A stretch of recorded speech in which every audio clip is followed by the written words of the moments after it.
Good morning. My name is Gary Carpenter. I'm the moderator of today's informational session, hosted by Helping Hearts at Home, Kelly Lanson. Today we'll be focusing on a very important issue in Long Island, the opioid issue. Joining us today is Assemblyman Michael Fitzpatrick, long-standing supporter of the Smithtown area and long-standing political person. Whose platform on his campaign now has multitude of areas, one being the opioid issue. Joining us also, we have Linda Ventura, the founder of Thomas Hope Foundation, probably a leading organization for this situation, this dilemma in Long Island, and we're going to hear from her. Also joining us is Kelly Lanson, the CEO and founder of Helping Hearts at Home, one of the largest companion care agencies in Long Island, based in Smithtown, who also, through her patient population, touches this area. So what I'd like to do is start by introducing Michael, and maybe if you could talk a little bit about your background, as well as your platform and maybe focusing a little bit on opioids. Sure. Well, thank you, Gary, Kelly, and Linda. Thank you for joining us. It's a pleasure to be invited to participate in this. I have served as an elected official in the town of Smithtown for 35 years, my first 15 on the town council, and the past 20 in the state assembly in Albany. It is, I think, one of the most exciting jobs you can have. It's never boring, as I have friends in other professions who say after a while things can get kind of routine. This job never gets routine. It is always interesting, always exciting. We run every 2 years. This is an election year, so we're out hustling. Looking forward to November 8th and going back, and we have a lot on our plate for next year. We're living in a tough environment right now economically. We're going into or are already in a recession that is going to have a real effect on state finances and the finances of all the political subdivisions below the state of New York, every county, town, village, school district, library district, et cetera. They are all political subdivisions of the state of New York. So our budget for this current fiscal year is $220 billion. That's an amazing amount. When you think 20 years ago when I first went up there, it was 93. And that's what's called the all funds budget. That includes federal help, including your including tax revenue. So all funds, it's $220 billion. It was 93 my first year up there. It's incredible, the amount of growth. We are a very expensive place to do business, and that is creating difficulties. And these difficulties will become, I think, more severe as this recession caused by the inflationary spending in Washington. Inflation doesn't just happen. It starts when the federal government spends more than it takes in and goes on a borrowing spree, which is what we're seeing right now. So the opioid issue, really the drug issue, if you take it in its entirety, I go back, I had a cousin who died at age 41, and it started in high school with marijuana. And so I've always had that in the back of my mind. My cousin Rock, it started with marijuana in high school, and it progressively got worse, and he passed away at the age of 41, and always had, my brother and I used to help him out, but he was always struggling, to get by. He was an amazing, believe it or not, he worked for a poultry company in Huntington, and was absolutely amazing with a pair of poultry shears, and could cut a chicken better than anybody I've ever known. But that is what kept him employed. He was a functioning alcoholic and dabbled in the cocaine and other things. And then one day we found out Rock died, and very sad. So it's not my son. Linda has a difficult story to tell, but it was a cousin, first cousin, and we were close growing up, and then all of a sudden he was gone. So, this issue makes me angry as an elected official, because I see what's going on the southern border right now with this open border. It bothers me on two levels. One, the amount of fentanyl coming across the border. If you look at 2019, they caught about 2,600 pounds of fentanyl. it's over 22,000 pounds just up until now in 2022. In the year, we still have 3 months to go, or 2 months to go. So what's going on the border, in my view, is treasonous. What's going on, and I don't want to take up too much time, but there's a political angle to all of this, but secondary is also immigration. My wife is from Mexico. We were married in Mexico. We had to get married 3 times to become official, both in the U.S. and Mexico. She became a citizen in 2000, but also the immigration is the lack of control over immigration is also a scandal as well. So you have the drug issue and just the willful blindness toward what's happening with this open border, from immigration to fentanyl and other drugs, is a problem. And then throw in the concern over terrorism and who is coming across this border. The Biden administration just doesn't give a damn, and that is a real problem. And every state is paying the price for this, particularly here in New York.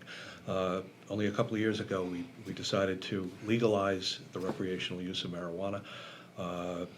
Every member of my conference on the Republican side voted against it. We argued against it. We knew this was going to be bad news, and I was amazed at the concern raised by our school districts and our school personnel, because I argued on the floor, once it's in the home, it's going to find its way into the schools.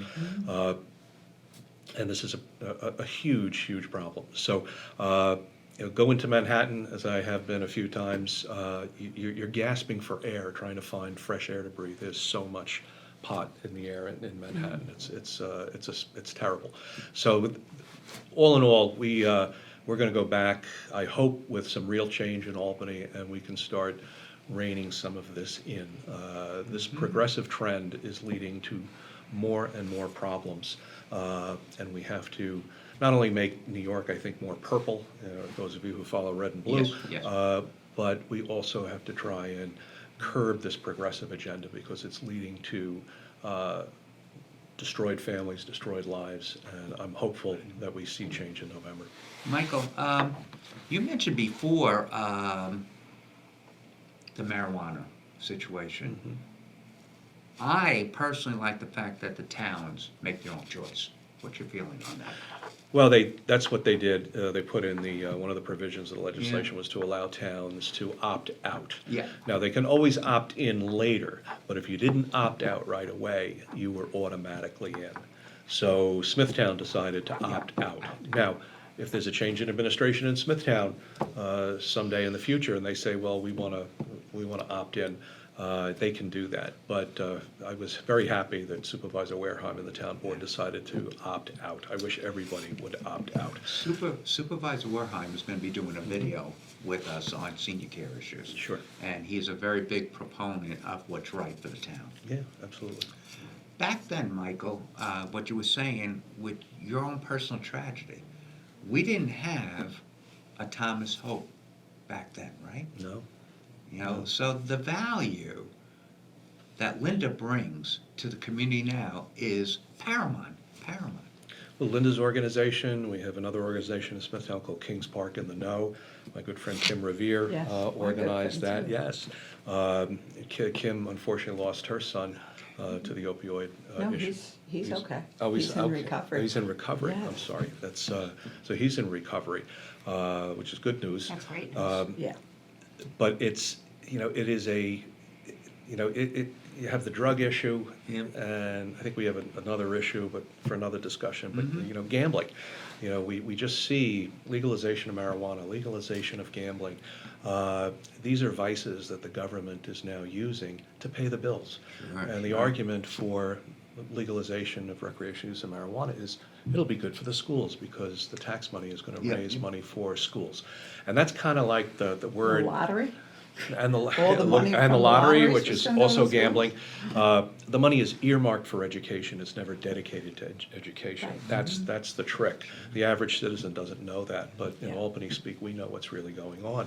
So you have these vices that the government is now becoming more dependent on to pay its bills, and they're using, well, we're raising money for education to get the public to come to its side. Now, the public will anything to lower my taxes and you'll have them on board is unfortunately, which is, how far we've come or how far we've fallen in my view. And I think that's only going to get worse. There was an article in yesterday's Newsday, the new CEO of OTB wants to double the size of Jake's 58 and go from 1,000 to 2,000 video lottery machines. To me, that is criminal. I think it's wrong, and it's morally wrong, and it's only going to lead to more problems. You go back to marijuana, when we were having a discussion with the Suffolk County Bar Association over the upcoming legislation, and it was a very interesting, discussion. I was, the takeaway for me, the one thing I remember from that meeting vividly was the gentleman who runs Seafield down in Amityville, down in Babylon. The Epleys? Mark Epley? Yeah. He was very interesting, and he said, nobody that we treat started with opioids. Correct. It starts with marijuana, all right? That says it all, and yet the state still. Really? Governor Yeah. Cuomo said, marijuana is a gateway drug.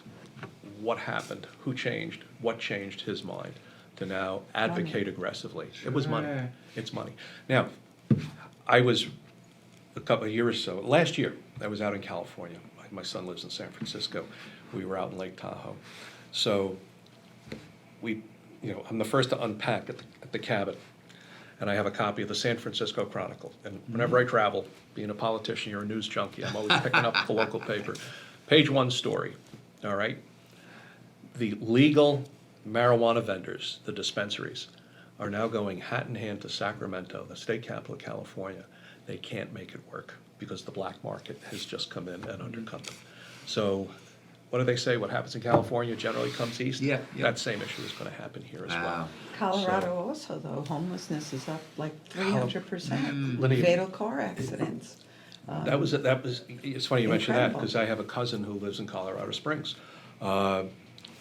He was telling me, and he's a West Point grad, he says they were the first state to legalize marijuana. He said every loser in the country is coming to Colorado for the pot. Oh, wow. And of course, automobile accidents increased, insurance Sure. rates go up, and this will happen here as well over time. Why is this happening? And is the lust for money to pay government's bills that strong? It obviously is. That's what needs to change. Wow. Well, if we could switch now, Michael, thank you. Thank you very much for your many points. I'd like to introduce Linda Ventura, the CEO and founder, as you heard, of Thomas Hope Foundation. And Linda, I'd like to hear more of your story and where your organization is today. So unfortunately, I am the president and founder because on March 14, 2012, my 21-year-old son died to substance use disorder, specifically a heroin overdose. Devastating my family forever. Thomas has an older sister, 18 months older than him, and a younger brother, 3 years younger. Yeah. So we always have an empty seat at our table. Yeah.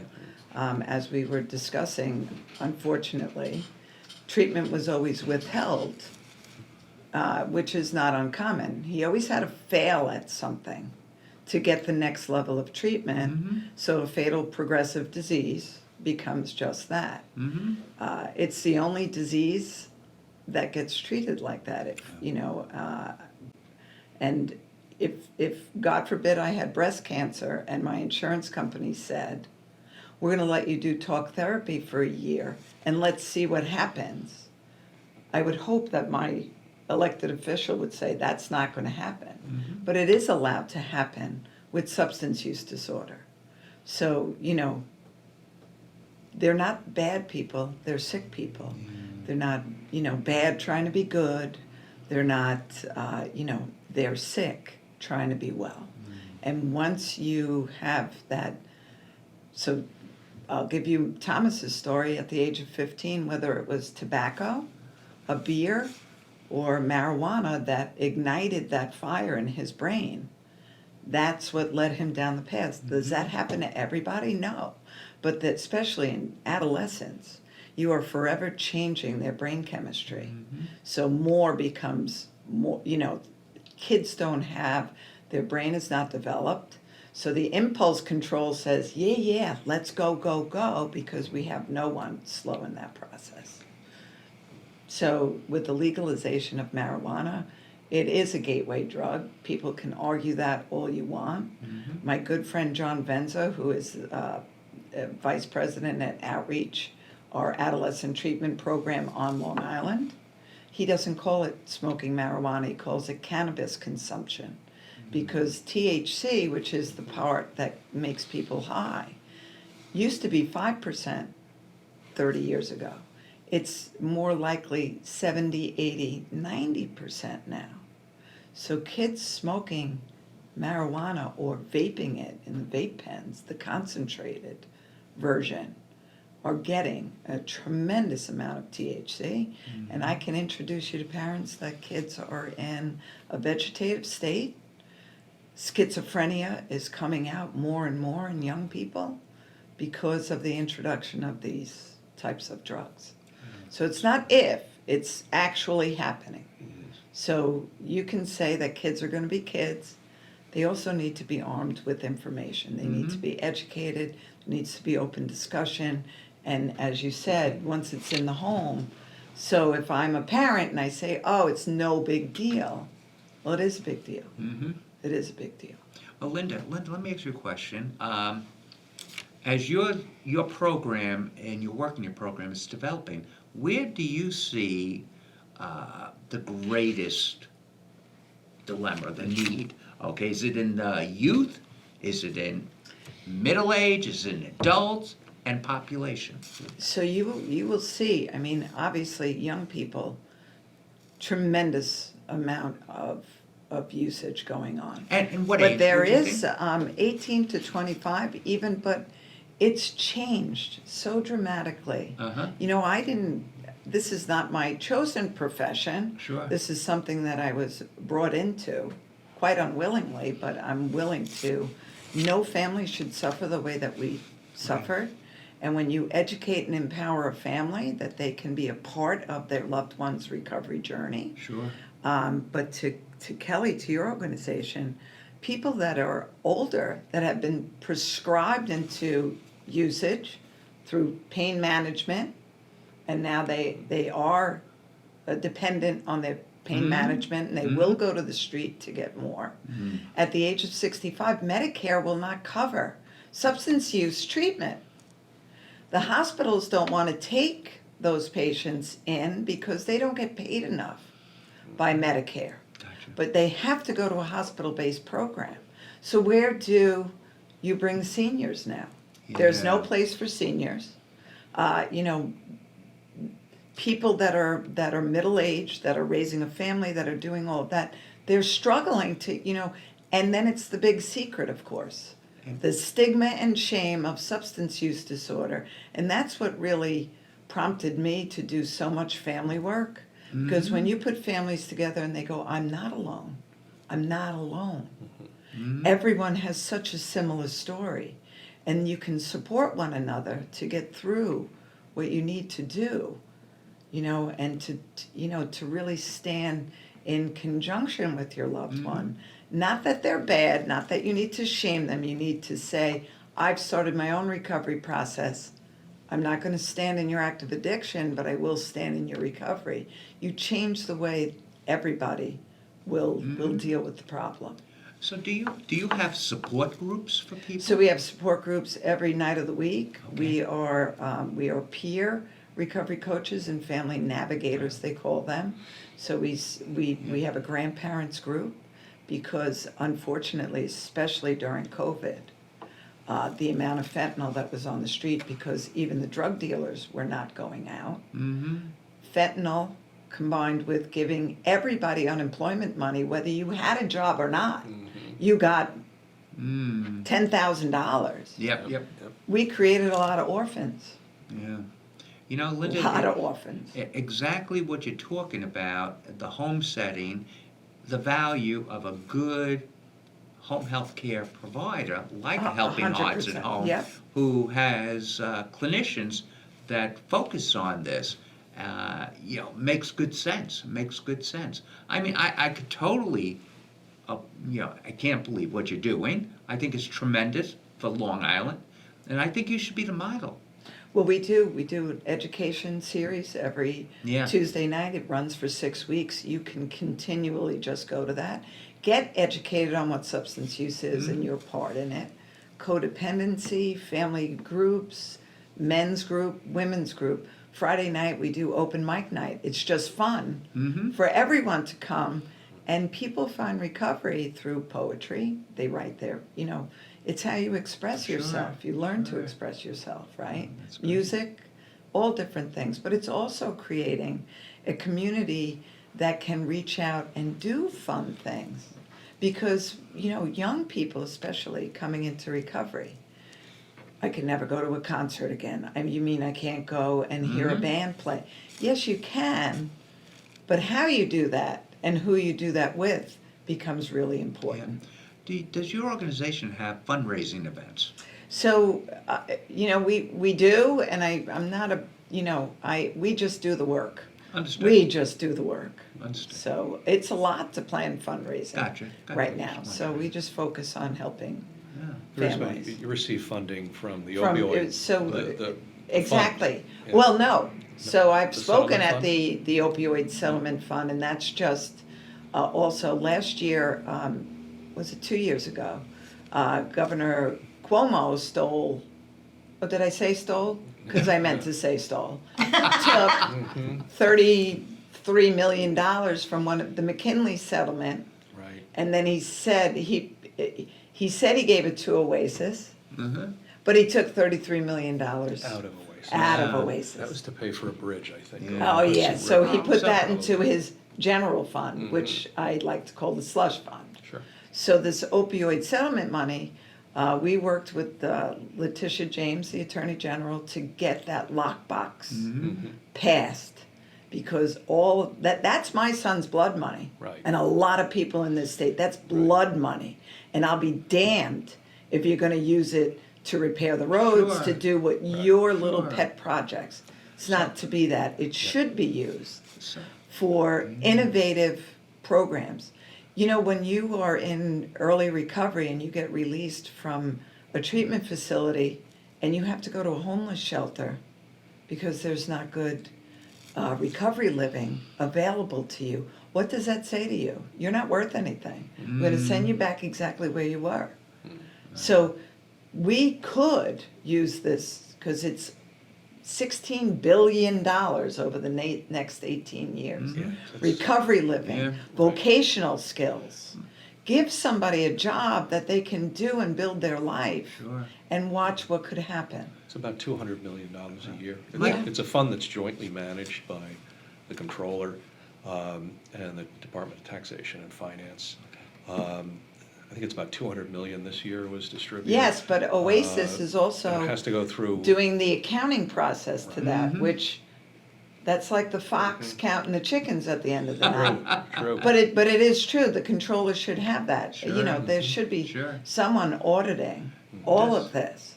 Michael, is there something you can give Linda advice on how to access certain funds on the state level, on the Well, county level? When you have organizations like Linda's, they're very aware of what's Okay. out there. Not, in a you know, sense. that you are and you Yeah. aren't. So there are a lot of agencies that I don't have a huge budget, so I spend Yeah. that budget Right. like it's my grocery money. I have to Yeah, make it sure, work. Sure. It's navigating the maze that is Gotcha. the state bureaucracy, Gotcha. with Oasis. And the other problem too is, you have the division of budget, which is, the governor's, budget arm. And as Linda said, how did that money disappear, from Oasis and into the general fund? Yeah, I added 30 million, but out the back door, 30 million went out. The division of budget does that for the governor. So that is another problem. So I'm hopeful that, if we see a new governor in January, I think we need to take a look at all of these programs. You have this stream of money that's going to come in on a regular basis over the next decade or so. Better accounting, I think more transparency, and I think making organizations like Linda's, Thomas's Hope Foundation, available, make that money available to them, because they're doing the blocking and tackling out there on the front lines. We're just in the, we're literally in the trenches, period. You know, and I like being there because I can trust with what all the people that we work with say. I don't trust, you know, good. and it's, unfortunately, Oasis has become very combative. And I call them 459ers, because at 4:59, they're out the door, Okay. whether you have a problem or not. That's right. And I had my regional office say, I don't help people get into treatment, I'm operational. And I said, you're the Office of Alcohol and Substance Use Services, but you don't help people. It's very, what do you say to that? Wow. Well, anyway, what I'd like to do is move on now to Kelly Lanson. Kelly is the founder, CEO of Helping Hearts at Home, probably one of the largest companion care agencies here on Long Island, as I said before. Kelly's patient population touches the world of Linda, okay, and is very involved in discussions with Michael on a lot of legislative issues. So Kelly, maybe if you could talk a little bit more towards this issue. I've seen an uptick in a lot of my clients going into the pain management arena, and for chronic debilitating problems that have, you know, legitimate. Their backs are, you know, at this Yes. point, if they were blue collar workers, their backs are out, their joints hurt, their body aches. The doctors no longer want to prescribe the meds out of the primary care physician's setting. They want to send them to pain management and then abdicate themselves of any kind of breathing down their neck from the DEA, let's say. So that's where they've been sending my patient population and other populations as well. Unfortunately, in pain management, they end up getting some stronger medications, and sometimes there's cocktails of medications, as you know. With the elderly population, when you start giving them these kinds of medications, symptoms like dementia start popping up, so they start forgetting when they're taking their meds. They could be overdosing themselves unbeknownst to themselves. They become less able to mobilize themselves and advocate for themselves, and they end up being hospitalized. And in the hospitalization, through that, they have to be weaned off the medications. And it's a constant cycle, because then they come out, they're feeling better, and then they're going to go right back into that pain management clinic, hoping to find the solution for the pain, the chronic pain that they're dealing with. I don't see much with the fentanyl in the home care setting, because they're accessing it through Medicare dollars and through their doctors. They have prescription fentanyl, which I'm sure. Yes, they have use. prescription Yeah. fentanyl for a long time, the patches Yeah, and stuff the like that. That has been a problem for abuse, as far as like my biggest concern for that is when family members find out they have it. They have it, and people actually, We'll roll it up and eat it, I know. they eat it. Yeah. You have no idea what people will do to get fentanyl in their system. So you'll have a patch that was on somebody's back for 3 days, and an addict will take that patch and put it in their mouth and suck out the rest of the fentanyl. Yeah. And that's not uncommon. And unfortunately, addicts do desperate things to get what they need. You know, what people, so, you know, we try not to use that language anymore, addicts. We use identified person or person struggling. It just sounds totally different. But when every cell in your body is demanding that you have that drug,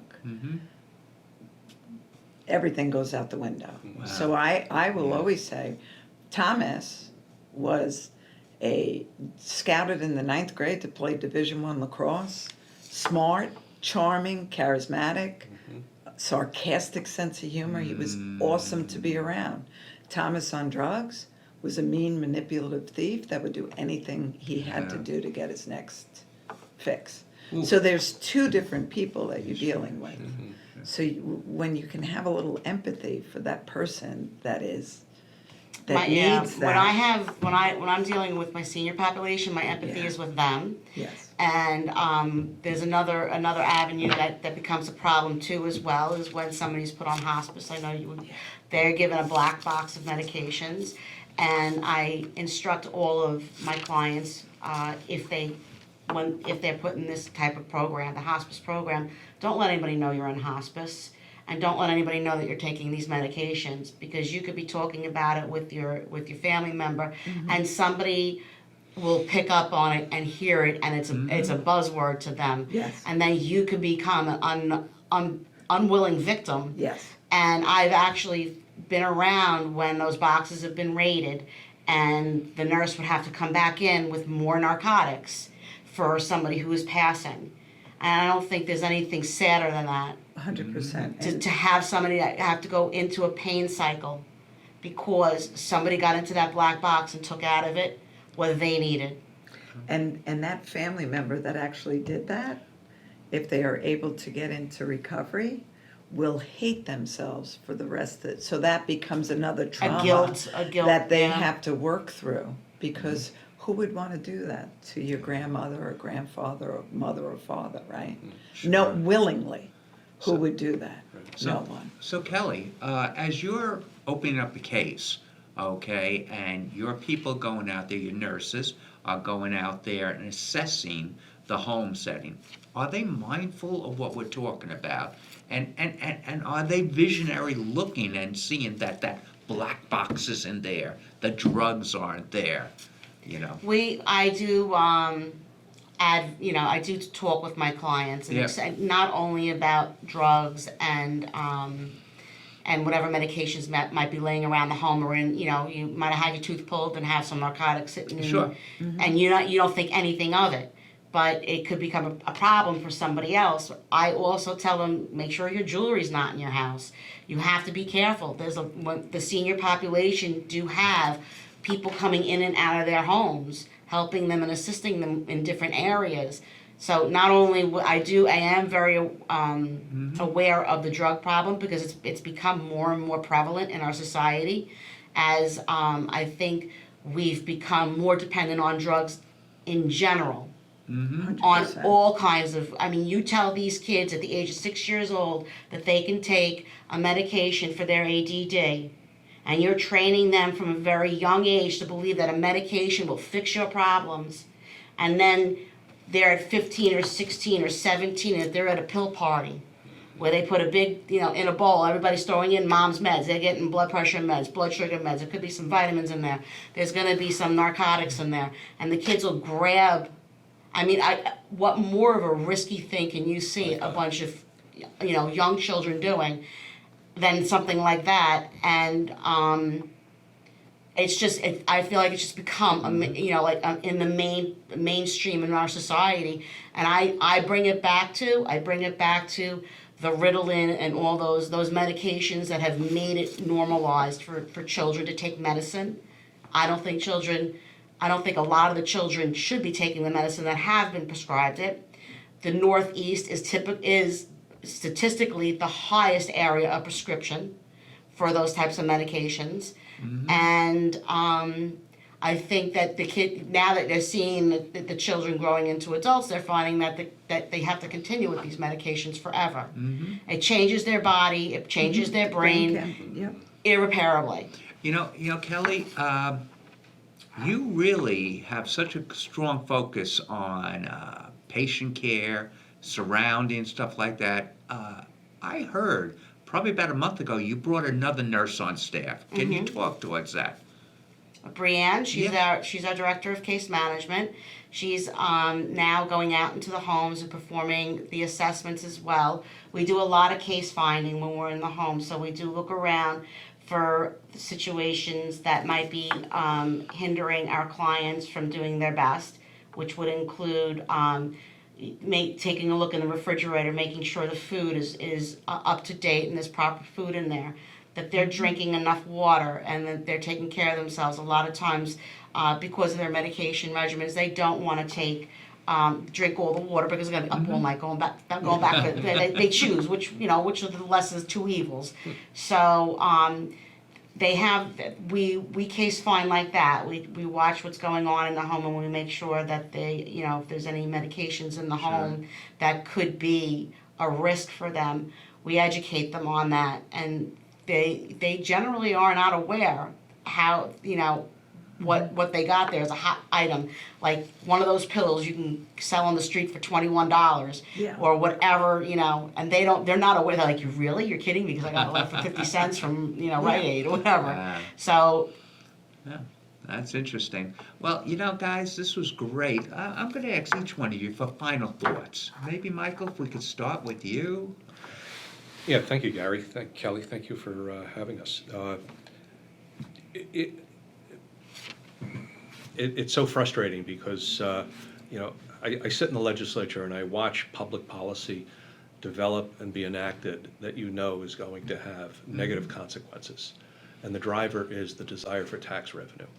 And, you know, my argument is that it's just not worth it. You know, there are reforms we could impose or at least look at, reform how certain aspects of government work. But there are very powerful interests that don't want to see anything change. And it's because of that that government is now looking at these alternative sources of revenue. So expansion of gambling, all right, the video lottery terminals, the marijuana, all right, allowing the legalization of gambling as well. And we're going to have 3 downstate casinos that are going to be granted licenses. That creates a whole host of additional issues related to vice, none of them good for society. That Jake's 58 does not make Suffolk County a better place in which to live. Legalization of marijuana does not make New York State a better place in which to live. Expansion of gambling generally does not make any community a better place in which to live. And these entities, the gambling sites already that are upstate, are already struggling. All right, because of the recession, we've saturated the market. The same will happen with marijuana. Everybody's, you know, wants to jump on the bandwagon. Even our local farmers, which I find really troubling, is that because I'm on the agriculture committee. New York is such a high-cost place to do business. In addition, the state is now going to go from 60 hours before overtime kicks in down to 40 hours, which will make farming even more difficult in New York State. Those farmers are now looking at cannabis, all right? And case in point, right here on Long Island, Bill Bianchi, a former member of the Assembly, he is now 90 years old. Grew some of the most beautiful orchids, most beautiful poinsettias, he has a huge greenhouse operation. He was the first Long Island farmer to get permission to grow cannabis. Now, he's old enough to know better, in my view. I know Bill, he's been around a money. long time, but that's the power of money. now right. is But the the cannabis potato growth farmers- being subsidized by the state? I'm sorry? Is cannabis growth being subsidized by the state? There is, I'm not exactly sure if there is a subsidy involved, but there will be different tax breaks and other things, so that is a form of subsidy. Okay. To encourage them to get into this line of work. So They it's are more given, than for just a example, point of sale. people who have been incarcerated because of marijuana use under the old drug laws will be given preferential treatment. They'll be able to go to the head of the line to get licenses to Yeah. grow and distribute. That is what's kind of insane, because they have no business acumen, but just because the system mistreated them in the view of some of the progressives, they're going to be allowed to go to the head of the line. They're going to fail, because you have big tobacco sitting in the background, ready to just come in and swallow all of this up. And they can wait, they can be as patient as they Yeah. need to On the be. east end of Long Island, look what happened with the potato farmers. They're all vineyards now. Well, that's, in a sense, at least we're still farming. Right. You know, the vineyards, It's true, the but- vineyards saved the potatoes. You couldn't compete with Maine potatoes or Right. Canadian potatoes. But now, if you go to 40 hours and I know this is kind of off topic, but we're already, when it went to 60 hours, losing the migratory farm Yes. workers. They go to Pennsylvania because they don't have the strict, Gotcha. they have less strict regulation. So, and they will tell you, because I have talked to them myself, they don't want these limitations. Their goal is to work as many hours as possible, and farming is different. It's weather dependent. Crops will spoil Yeah. very quickly if they're not harvested on time. Seasonal. And they go from state to state, region to region, to make as much money as they can. You can't put these limitations like you can on a retail establishment. Yes, You just correct. can't. It's a very different industry. Yet the progressive mind sees things differently. And they're encouraged by certain unions who just see revenue, money, from unionizing people. And you're gonna ruin an industry just like they've ruined the automobile industry in this country, they've ruined other industries as well, and they've imposed just horrendous costs, and people end up, it's why we're losing so many residents in New York State. People, they're voting with their feet and they're saying enough. Yeah. And one last story. One farmer told us on a recent visit, he said, "Do you see this beautiful landscape?" And it was absolutely gorgeous, rolling hills of crops. He said, "You reduce that overtime limit to 40 hours, I have to sell half of this and take it out of production and sell it for housing. Is that what you want to see?" That will happen on the East End as well. Yes, Remember, 100%. we had fertile farmland right here in Smithtown many, many years ago Yeah. when we first moved here, and that's moved out. It started in Queens when people moved here, and slowly it's now basically confined to mostly the north and a little bit of the South Fork. But we had farmland all over Long Island. And as people moved out, as costs continued to climb, as taxes were increased, it just became less and less profitable to be a productive farming state. Well, Linda, if I can ask you now for some closing comments. So I would, anyone that thinks there's a problem in their house, there is already a problem in their house. If you think it's happening, it's already probably much further down the road. I think that it's important for families to realize that the average age of onset for a boy is 10 and a half years old to have their first drink or drug, and 11 for a girl. So it's not if it's gonna happen, it's when it's gonna happen. And to educate yourself and have open discussions with your children about different things. Sure. There is help to be had, and anyone can always contact me, and we can get people into treatment within 24 hours. That's great. No is never going to be an answer that I'll accept from anybody, Gotcha.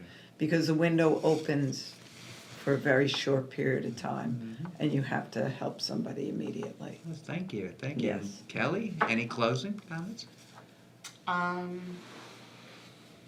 Just that we should continue to advocate for our seniors and let them be aware of that they can be soft targets in the home if they have any of those medications sitting around, and to be cognizant of that.